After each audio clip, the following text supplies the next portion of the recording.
Hong Kong is boosting its testing capacity and providing more beds for COVID patients. Chief Executive Carrie Lam says the government has purchased enough rapid testing kits to allow all Hong Kong people to get tested once. But she emphasises that taking the test will be voluntary. Achieving dynamic zero is still our best target until we have reached a more satisfactory vaccination rate. So we will continue to do this policy, but we are strengthening all the measures. We are enhancing our capacity so that in containing the spread of virus, we could be more effective. A mobile laboratory will reopen this month to bolster Hong Kong's daily testing capacity to 300,000.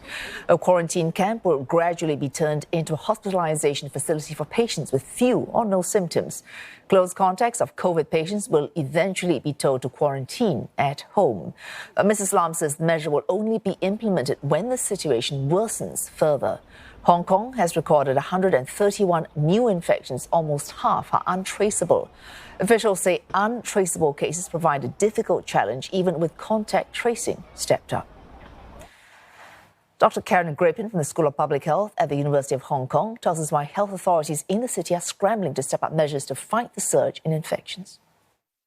The reality is that this might be spreading in parts of the city that we are not looking for them, and therefore it could lead to exponential and explosive growth in the number of cases all across the city in the coming weeks. Hong Kong has been following the dynamic zero strategy now for some time, so the idea is that we will strive for elimination of the virus in the population. At our peak of our fourth wave of the virus, we were able to control it using a combination of measures. All of those measures are effectively now in place, and it's unclear if they will be enough given that we are now faced with new variants of the virus that are likely to be much more transmissible than the ones we saw during the fourth wave. It's very unclear whether the current level and intensity of the measures that are in place will be sufficient to get this fifth wave back under control. We have one of the worst vaccination records in the entire developed world. In particular, many of our elderly citizens are yet to be vaccinated. It does mean that we are currently in a situation in which I think even those who are relatively critical of the zero COVID strategy would say that now is not the time for us to be thinking about removing these measures because there is such a large number of vulnerable seniors in the city.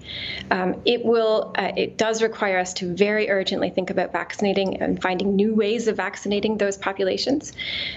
It's unclear if we can do that in time and to stay ahead of the virus in this particular wave, but it does raise questions about the longer run sustainability of the dynamic zero strategy here in Hong Kong.